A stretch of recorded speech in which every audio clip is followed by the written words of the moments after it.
La casa embrujada. Yo iba saliendo del cuarto de mi hermana cuando lo vi, parado en el pasillo, a unos metros de mí. No era una persona, no del todo. Era algo altísimo, flaco, con un vestido largo y sucio, una peluca mal puesta y una cara que parecía hecha de pintura seca. No parpadeaba, aunque tardé unos segundos en entender por qué. No tenía párpados.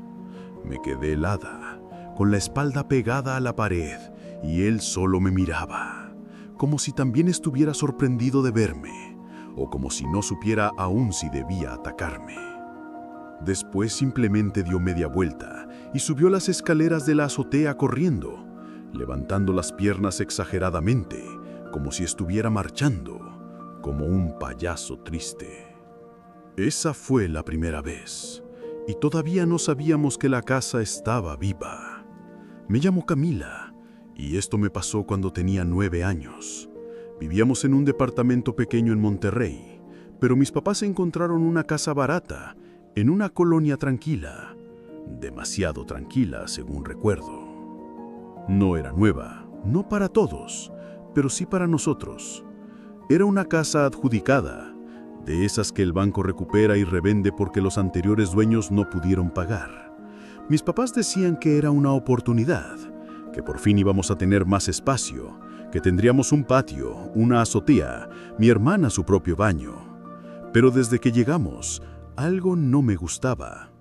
No sabría decirte qué era. El olor tal vez. No era feo, pero no era nuestro. Era como si las paredes respiraran los recuerdos de otra familia, una que no se había ido por voluntad propia.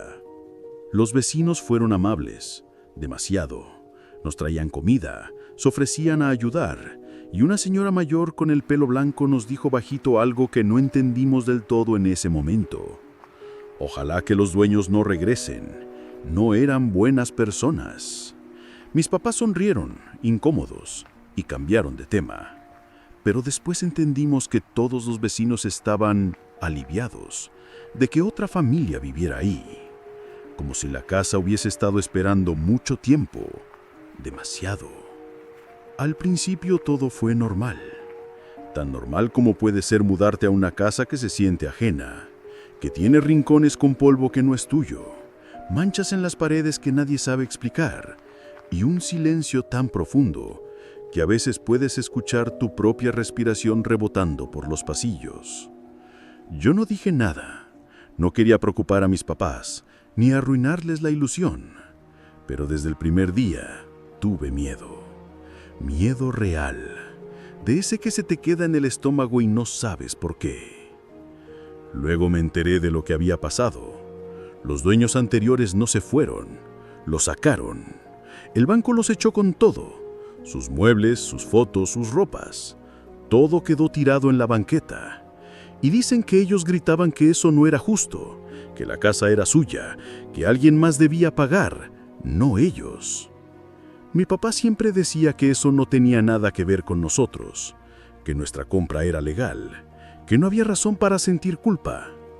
Pero yo lo veía algunas noches, mirando la puerta, en silencio, como esperando que alguien viniera a reclamar. La primera semana, una noche escuché pasos dentro de la casa, no afuera, no en la calle, dentro. Pasos lentos, arrastrados, como si un pie no pudiera levantarse del todo.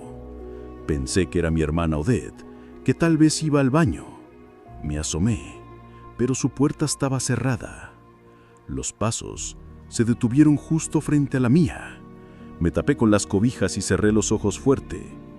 Al día siguiente, durante el desayuno, mi papá dijo que había escuchado algo, como rasguños dentro de las paredes. Bromeó diciendo que eran ratones, pero mi mamá no se rió. Luego pasó lo de la puerta de la azotea. Esa puerta no da a ningún lado. Hay unas escaleras en obra negra que iban a ser un tercer piso, pero nunca lo construyeron. Solo la usamos para colgar la ropa. Una noche, estábamos viendo televisión cuando escuchamos que la chapa se movía, como si alguien intentara abrir desde afuera. Subimos corriendo. No había nadie. No podía verlo. La azotea es muy alta y no hay forma de que alguien llegue desde las casas vecinas. Era imposible. Pero la chapa seguía vibrando, como si algo quisiera entrar. Mi papá bromeó otra vez. Eso nos pasa por comprar una casa tan barata. Pero nadie se rió, porque algo no estaba bien.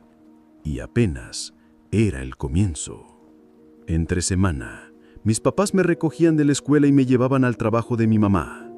Ahí me quedaba hasta que salía mi papá y volvíamos todos a casa. Todos, menos Odette. Ella ya estaba en la prepa, así que llegaba sola varias horas antes que nosotros. Y fue entonces cuando las cosas empezaron a escalar. Cada vez que llegábamos, cada vez que metíamos la llave en la puerta, escuchábamos pasos. Pasos que bajaban desde la azotea al segundo piso, corriendo, como si alguien se estuviera escondiendo. Pisadas apresuradas que terminaban en la habitación de mi hermana. Y luego, silencio total. Mis papás pensaban que mi hermana estaba haciendo algo que no quería que viéramos, que tal vez espiaba al vecino, un muchacho que vivía con su familia en la casa de al lado, que a Odette le parecía guapo, o al menos eso decía. Y aunque mi mamá a veces lo comentaba en broma, nadie se lo tomaba muy en serio, porque Odette era muy tímida. Pero un viernes pasó algo distinto. Habíamos ido al súper antes de llegar, así que mientras ellos sacaban las bolsas del coche, yo me adelanté para abrir la puerta. Apenas metí la llave, escuché los pasos. Esa misma carrera de alguien bajando por las escaleras internas desde arriba. Solo que esta vez fue distinto. Fue más fuerte, más ruidosa, como si en vez de querer esconderse, esa cosa quisiera que la oyera. Me quedé quieta, con la mano en la cerradura, y luego escuché un portazo. Subí un poco la cabeza, asomándome desde la planta baja hacia las escaleras. La vi pasar, pero no era mi hermana. Parecía ella, sí, pero algo andaba mal. Caminaba extraño, exagerando cada paso como si estuviera marchando. Levantaba las rodillas demasiado. Sus pisadas eran fuertes, secas, caricaturescas. Le grité desde abajo, medio riéndome. ¿Y ahora tú por qué corres como payaso? No contestó, solo se escuchó otro portazo. Cuando mis papás entraron, les dije que Odette se estaba comportando raro, pero mi mamá me miró con extrañeza y me dijo algo que todavía hoy me provoca escalofríos. ¿De qué hablas? ¿Tu hermana no está? Pidió permiso para quedarse a dormir en casa de Carolina. Me quedé en silencio. No sabía si era una broma. Les conté lo que vi. Mi papá frunció el ceño. No dijo nada, solo empezó a subir las escaleras. Apenas puso un pie en el segundo piso, lo escuchamos. Todos. Pisadas. Pisadas rápidas, fuertes, golpeando el piso con rabia, de un extremo a otro del pasillo. No eran pisadas que intentaran esconderse, eran pasos llenos de rabia, con intención. Mi papá se quedó congelado. Dijo que no vio nada, que quizás estaba encandilado con las luces de la cocina, pero también dijo otra cosa, algo que no olvidó repetir más de una vez. Sentí que algo me pasó por al lado, como cuando alguien corre junto a ti y te empuja el aire. Subimos todos. Revisamos cuarto por cuarto. La azotea, la parte de obra negra, todo. No encontramos nada, nada forzado, ninguna ventana abierta, ninguna puerta movida. Pero todos escuchamos, todos sentimos. Yo vi, y después vinieron los susurros. Las cosas ya no se escondían. Pasaron unas semanas, y Odette parecía seguir normal. Iba a la escuela, se reía en la mesa, hablaba por teléfono, se encerraba en su cuarto como cualquier otra adolescente. Pero entonces, una noche, Carolina, su mejor amiga, llamó por teléfono. Estaba preocupada. Le dijo a mis papás que Odette había cambiado, que ya no era la misma desde que nos mudamos, que al principio solo eran cosas raras que contaba, que escuchaba una voz que le hablaba por las noches, desde su cuarto, desde su cama, pero después, la voz estaba en todas partes. Le hablaba incluso durante el día. Le quería cosas, desde la oscuridad de un armario, desde el baño, desde un rincón. A veces le pedía que se acercara a la puerta del closet, que lo entreabriera. y desde dentro le daba instrucciones. Mis papás intentaron no creerlo. Dijeron que Carolina estaba exagerando, que quizás Odette le estaba jugando una broma. Pero Carolina insistió: no quiero meterme, pero por favor vayan a revisar su cuarto cuando no esté. Revísenlo todo, van a entender. Ese fin de semana, Odette salió. Mis papás aprovecharon. Yo me quedé cerca, pero también entré con ellos. Ella tenía su propio baño, así que empezamos por ahí. En cuanto encendimos la luz, el aire cambió. Se sentía espeso, como si hubiéramos abierto una caja cerrada durante años. Todo el lavabo, las paredes, el suelo, estaban cubiertos de cera derretida. No eran gotas, eran capas. Capas gruesas que parecían haber estado ahí por semanas. Había velas gastadas por todos lados, y frente al espejo, 3 velas aún encendidas. El espejo estaba cubierto de marcas, dibujos, trazos deformes, como si alguien hubiera escrito con los dedos cubiertos de cera caliente o peor.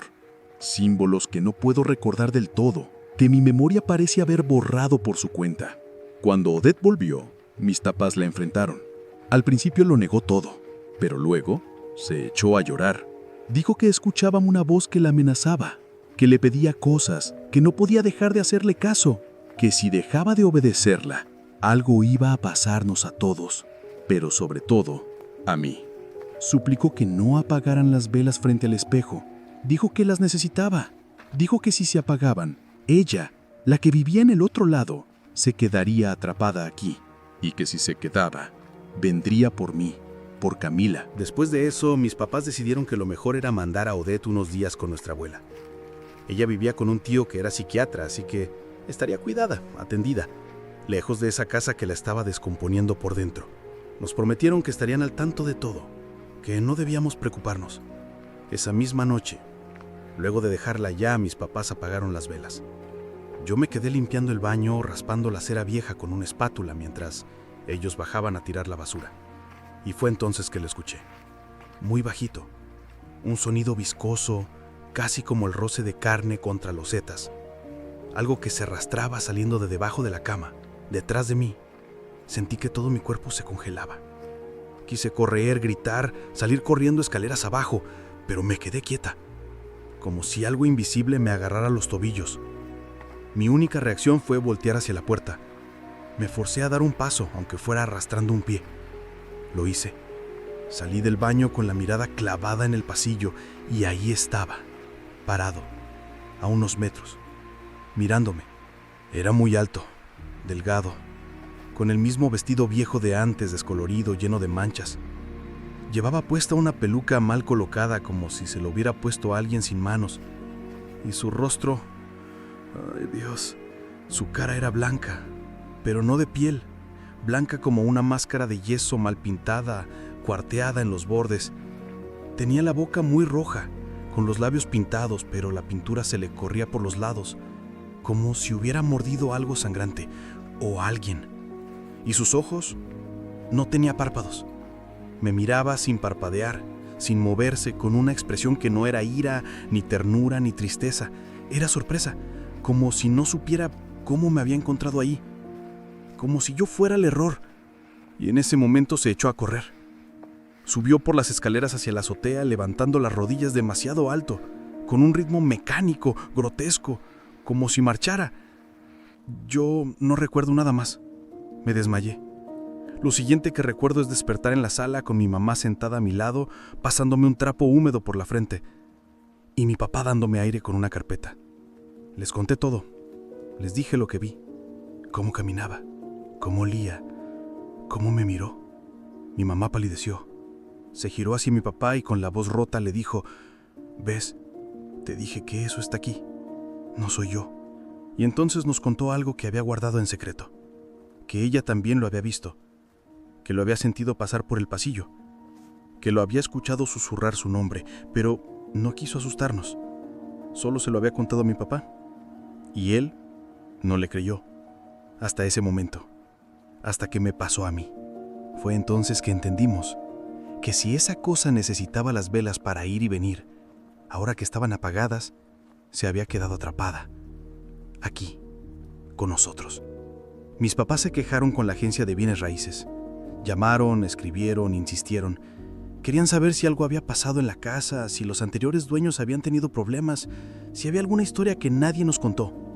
Pero ellos solo repetían lo mismo, que la casa estaba limpia, que era un proceso legal, que no sabían nada de eso, que no tenía nada que ver con los anteriores dueños. Y aunque insistieron mucho, no podían hacer nada. ¿Qué iban a hacer? ¿Enviarnos un sacerdote? ¿Ofrecernos otra casa? No. Al final, no hay garantía contra fantasmas. Seguimos viviendo ahí unos meses más, porque aunque mis papás buscaron opciones, no teníamos muchas.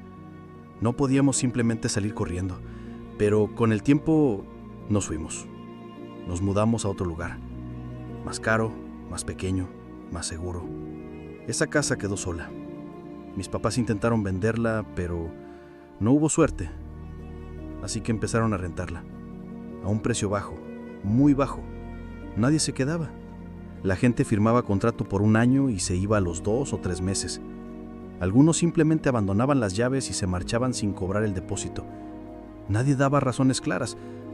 Solo decían que no era para ellos, que algo no se sentía bien, que la casa tenía algo raro. Lo último que me dijo Ded sobre esa casa fue hace poco. Estábamos hablando de cosas tontas, de herencias, de documentos, de cosas del futuro. Y entre risas me dijo algo que no voy a olvidar nunca. Cuando mis papás falten, esa casa es para ti. Yo no pienso volver. Me lo dijo sonriendo, como una broma. Pero en su voz había algo seco, real, algo que no se quita con los años. Y yo solo la miré y supe que hablaba en serio, porque aunque vivimos lejos, aunque ya no somos los mismos, hay cosas que la casa se quedó. Hay cosas que aún nos buscan.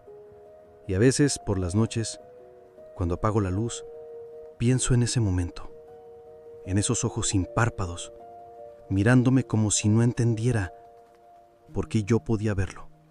Y entonces recuerdo que las velas están apagadas, que el miraro está vacío, pero que la puerta de la azotea sigue cerrada desde afuera. No abras, no ahora, no lo hagas. Cuando leí esa frase, escrita con lápiz sobre la pared del cuarto de mi hijo, sentí algo que no supe explicar, como si esa advertencia no fuera para él, sino para mí. Me llamo Javier. Esto nos pasó hace unos años cuando me mudé con mi esposa y nuestro hijo de 8 a una casa en el centro histórico de León. Siempre fue un sueño mío vivir ahí. Me fascinaban las calles empedradas, las fachadas antiguas, los balcones con herrería de los años 40. La casa era vieja, claro, pero estaba restaurada. El dueño nos dijo que tenía más de 100 años, que había sido remodelada recientemente. Estaba ubicada en una calle de nombre corto, de esas que te suenan conocidas aunque nunca hayas vivido ahí, a unos pasos de la esquina. La renta estaba por encima de lo que teníamos contemplado, pero nos arriesgamos. La casa nos encantó a los 3. Techos altos, pisos de madera original, ventanas con marcos de hierro. Todo tenía carácter, historia. El cuarto de mi hijo estaba al fondo, junto a un pequeño patio interior. Fue el primero en el que nos pusimos a limpiar porque sabíamos que él sería el más sensible a los cambios. Desde que entramos notamos algo extraño. Las paredes tenían frases escritas a lápiz. No eran insultos, no eran dibujos de niños, eran frases cortas, como susurros. Ya casi.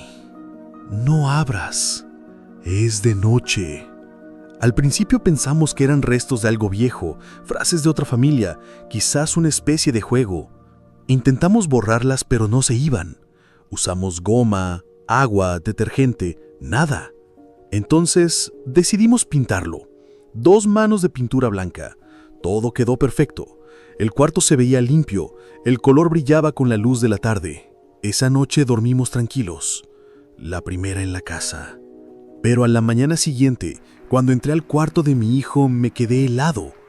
Las frases habían vuelto, en los mismos lugares, con la misma letra, como si la pintura se hubiera evaporado. Mi esposa pensó que tal vez no habíamos cubierto bien, que se trataba de humedad o algún tipo de reflejo.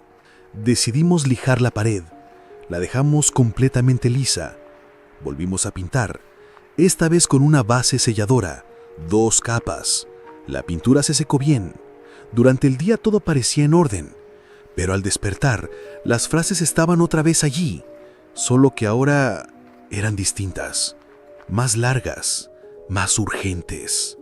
Dile que no salga. Quítalo de ahí. No lo dejes solo. Me empecé a asustar, porque ya no se sentían como frases aleatorias, parecían indicaciones, como órdenes, y lo más inquietante es que todas parecían referirse a mi hijo. Mi esposa me pidió que no dijera nada, que no lo alarmara, que era mejor no meterle ideas raras, así que no le conté lo que veíamos, pero él empezó a comportarse distinto. No quería dormir con la luz apagada, decía que había alguien en la pared, alguien que le hablaba, que le decía cosas. Una noche, mientras hacíamos la tarea juntos, lo noté distraído. Miraba fijamente un punto en la pared. No parpadeaba, solo escuchaba. Le pregunté qué pasaba. Me dijo, me está preguntando si puede entrar. No supe qué decir. No le pregunté quién. No quería saber, pero me quedó claro que no era un amigo imaginario. No con esa voz, no con esa mirada. Él ya estaba grande, demasiado grande para inventarse esas cosas. Las frases siguieron apareciendo. Algunas mañanas llegaban nuevas, y otras veces las que ya estaban escritas aparecían más oscuras, como si alguien las hubiera repasado una y otra vez. Empezamos a dormir con la puerta del cuarto abierta. Dejábamos una lámpara encendida en el pasillo, pero nada cambiaba. El ambiente era cada vez más pesado, como si algo respirara por las paredes, como si la casa no nos quisiera ahí. Hasta que una mañana, una de esas que parecen normales, en las que todo está en silencio y el sol entra por la ventana, pasó algo que no voy a poder olvidar nunca. Mi esposa estaba en la cocina preparando café. Yo subí a despertar al niño. La puerta estaba entreabierta. Él dormía boca abajo abrazando su almohada, y en la pared, justo encima de su espalda, había una nueva frase, esta vez escrita con letras más grandes, no desproporcionadas, pero sí más visibles, como si hubieran querido asegurarse de que yo la viera. Decía, ya viene por él. Me acerqué, toqué la pared. Era reciente, la letra más oscura, más marcada, como si lo hubieran escrito esa misma madrugada. No sé si me van a creer. Ni siquiera mi mamá lo creyó cuando se lo conté, pero juro por mi hijo que esa frase no estaba el día anterior. Esa fue la última noche que dormimos ahí. Empacamos lo básico, lo indispensable. Nos fuimos a casa de mis suegros. A los 2 días, volvimos a buscar lo que faltaba. No quisimos terminar el contrato, ni reclamar el depósito. Fue dinero perdido, pero al menos estábamos fuera. Mensajes en la pared. Después de esa madrugada ya no volvimos a dormir en la casa. Recogimos lo justo, lo urgente, y la dejamos como estaba. A veces me pregunto si fue cobardía o simplemente instinto. Mi esposa se mantuvo firme en no volver, aunque le doliera dejar todo lo que habíamos arreglado con tanto esfuerzo.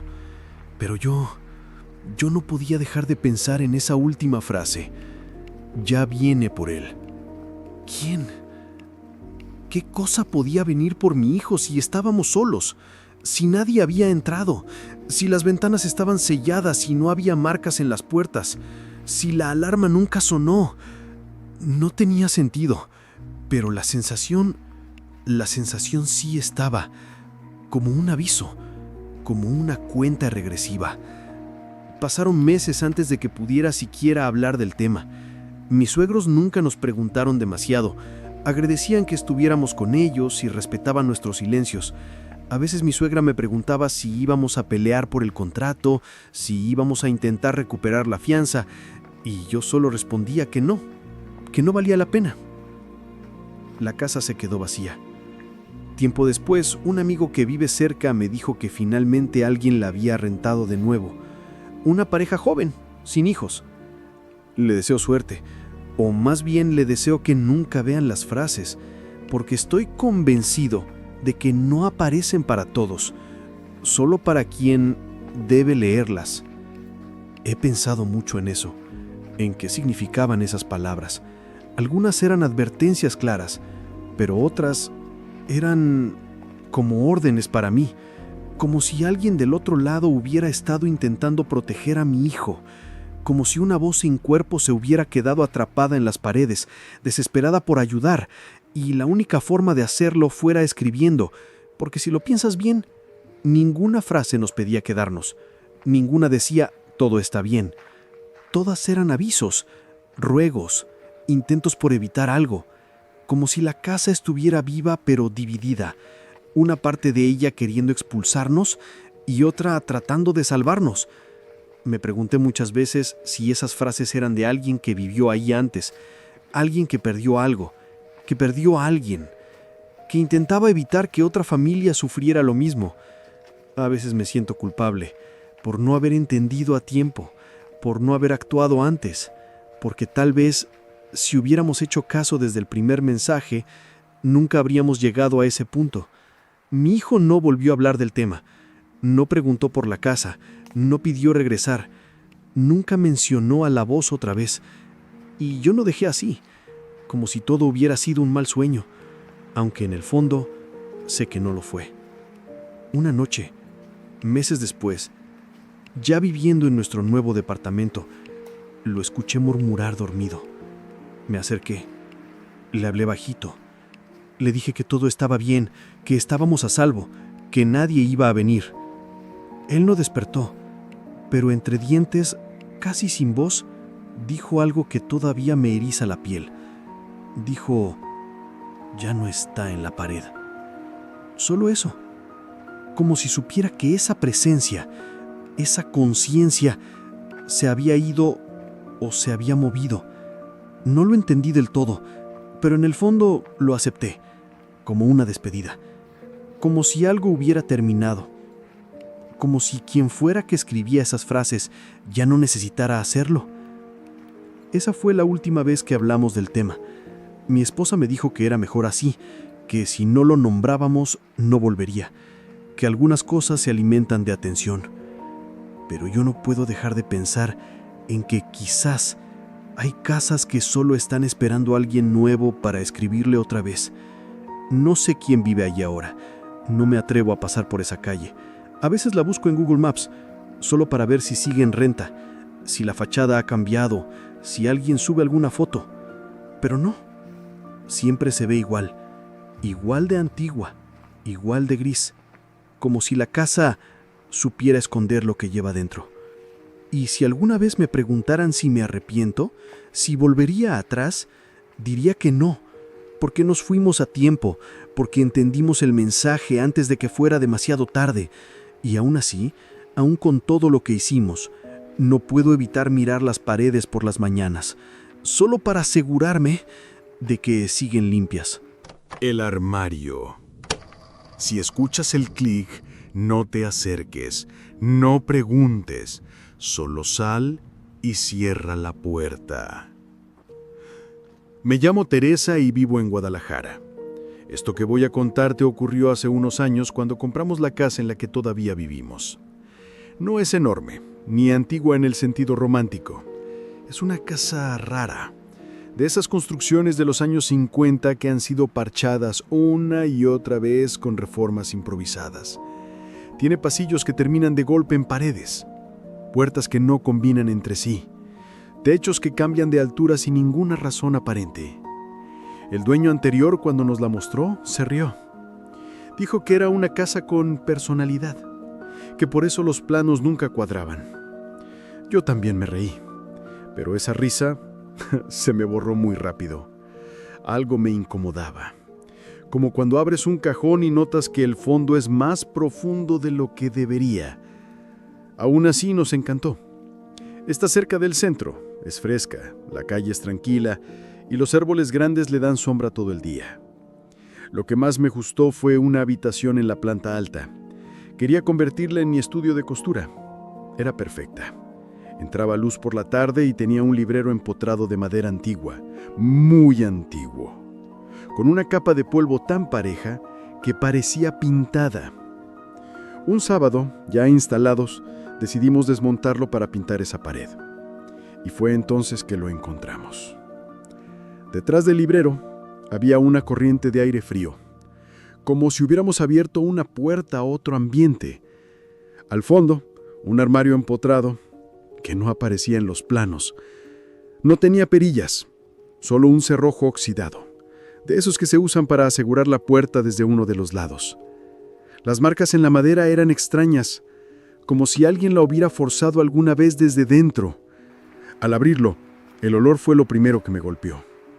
No era mal olor, era una mezcla dulce y agria, madera húmeda, perfume antiguo, ese olor de cajón cerrado durante años que se pega a los dedos. Lo abrimos con cuidado. Dentro había ropa, mucha, muy antigua. Vestidos largos, doblados con cuidado. Trajes de hombre con chaleco, un sombrero, 2 pares de zapatos de cuero, gastados en las puntas. Lo raro no era solo la época, sino el estado. La ropa no tenía polvo. Toqué una manga con la punta de los dedos y el perfume me quedó pegado a la piel, como si la tela todavía lo soltara. Revisamos pieza por pieza, más por curiosidad que por otra cosa, y en el fondo encontramos una caja de cartón. No tenía moho, ni manchas, estaba bien conservada. Adentro había fotografías instantáneas, cientos, todas tomadas dentro de la misma casa, en distintos cuartos, en distintas épocas. Reconocí la sala, el comedor, la escalera, un pasillo que ya no existe, una ventana que hoy es muro, un rincón de cocina que tenía las mismas losetas que las nuestras. En las imágenes había personas, gente que no conocemos, en muchas paradas, mirando a la cámara con cara de no querer estar ahí, en otras de espaldas, cubriéndose la cara con una mano. Algunas fotos eran más turbias, solo se veían siluetas, un hombro en un marco de puerta, una mano agarrando el barandal, una sombra al fondo de un pasillo.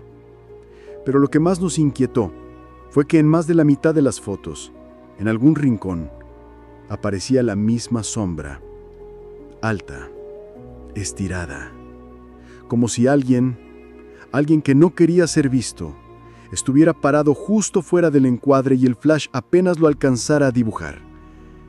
Esa noche, ya con la casa en calma, extendimos todas las fotos sobre la mesa del comedor.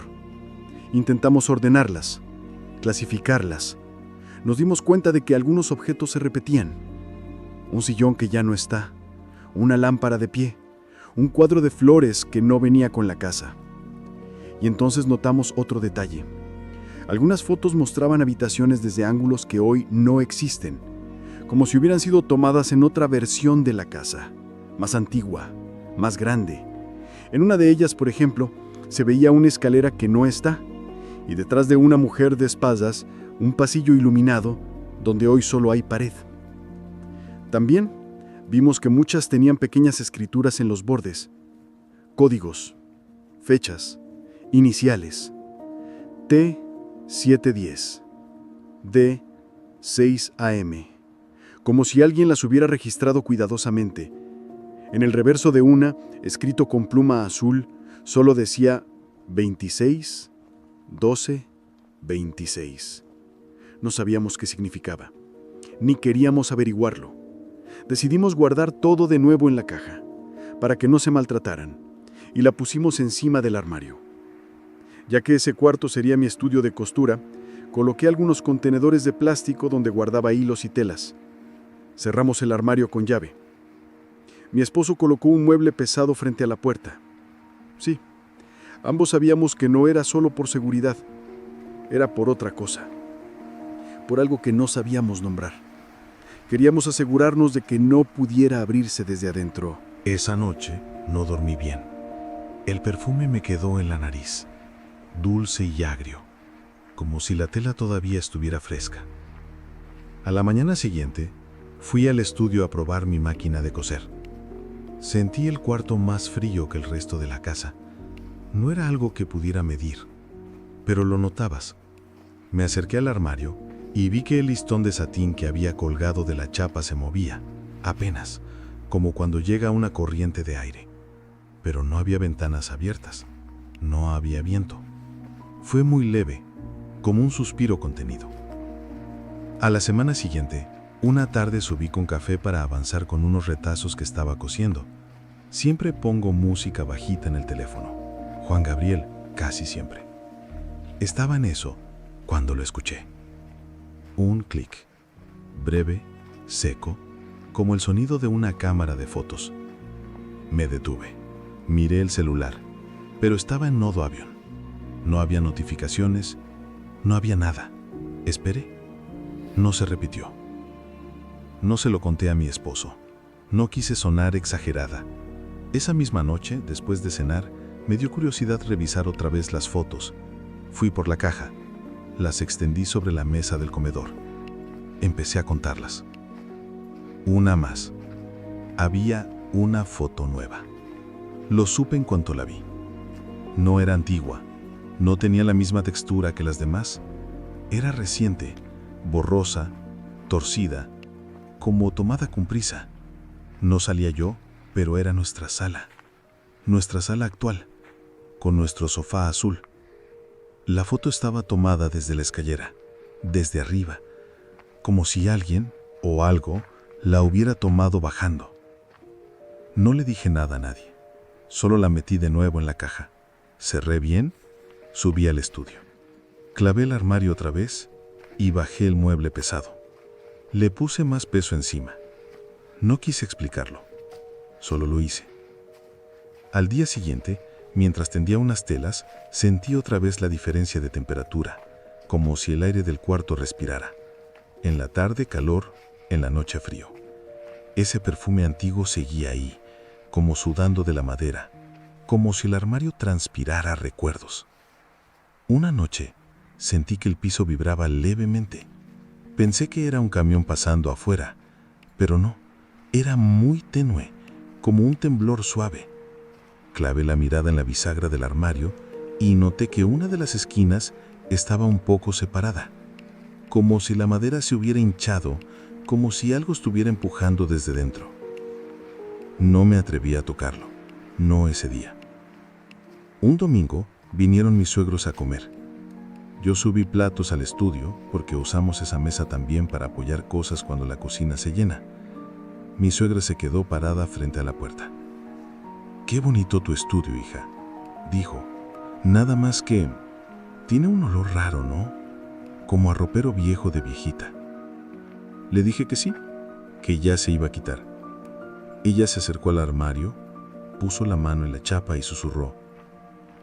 «Ay, hay alguien adentro». Me quedé inmóvil.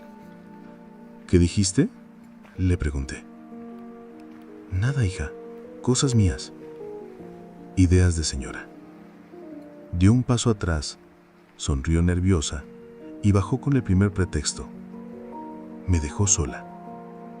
Apenas se fueron, bajé el mueble, acerqué la oreja, no escuché nada. Toqué con los nudillos, muy suave, pero el golpe volvió como ahogado, como si el espacio detrás fuera profundo, como si no hubiera fondo. Aseguramos el armario con clavos más largos, cruzamos 2 piezas de madera. Esa noche, mientras veíamos una película, lo escuchamos otra vez. El clic, clarísimo, desde arriba.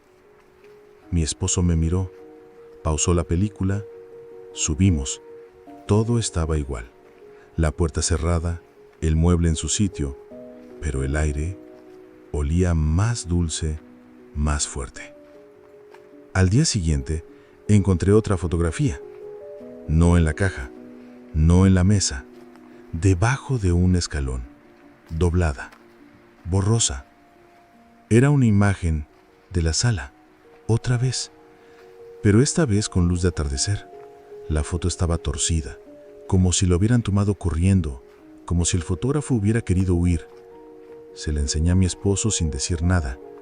La miró, respiró hondo y dijo: «No te preocupes, seguramente esta ya estaba, solo no la habías visto». Pero su voz no me convenció.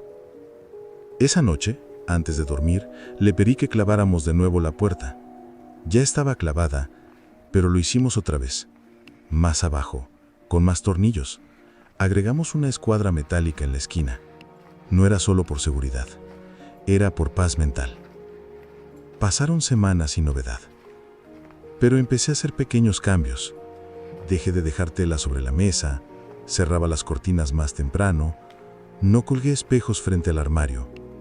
Pequeñas manías, detalles que uno adapta, sin darse cuenta. El día que volvió a pasar algo fuerte, fue una noche cualquiera. Estábamos viendo las noticias. Un golpe seco desde arriba. Fuerte. Subimos. El estudio tenía la luz apagada. Al encenderla, la puerta del armario estaba abierta, de par en par. No rota, no forzada, abierta. Los clavos seguían ahí, pero la madera estaba inflada, como si se hubiera vencido desde dentro. El mueble que habíamos puesto delante se había movido unos centímetros, solo lo justo para permitir la apertura.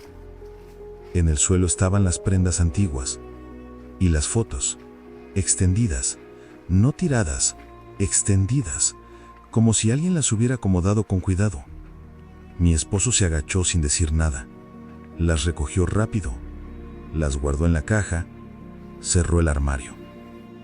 Volvimos a sellar, esta vez con placas metálicas cruzadas y más tornillos. No llamamos a nadie. ¿A quién llamas cuando un armario que no existe en los planos decide abrirse solo? Cuando guarda ropa sin polvo y fotografías que se actualizan. Nadie puede ayudarte con eso. Esa tarde bajé al estudio, guardé mis cosas, me acerqué al armario, apoyé la pasma en la puerta. Estaba fría, como una ventana en invierno, y del otro lado no escuché nada, solo el eco de mi respiración, el ruido del boiler, un auto pasando a lo lejos y el clic de mis propios pasos bajando la escalera. El armario sigue ahí. Ya no lo toco. Ya no lo miro. Las fotos están en una caja en la bodega, etiquetada como varios. Nadie pregunta por ellas. Nadie las busca. A veces, cuando subo por algo, escucho el clic. Corto. Sordo. Como si alguien aún intentara enfocar desde el otro lado. No lo persigo. No quiero saber. Bajo las escaleras, prendo la luz de la sala y me ocupo de otra cosa.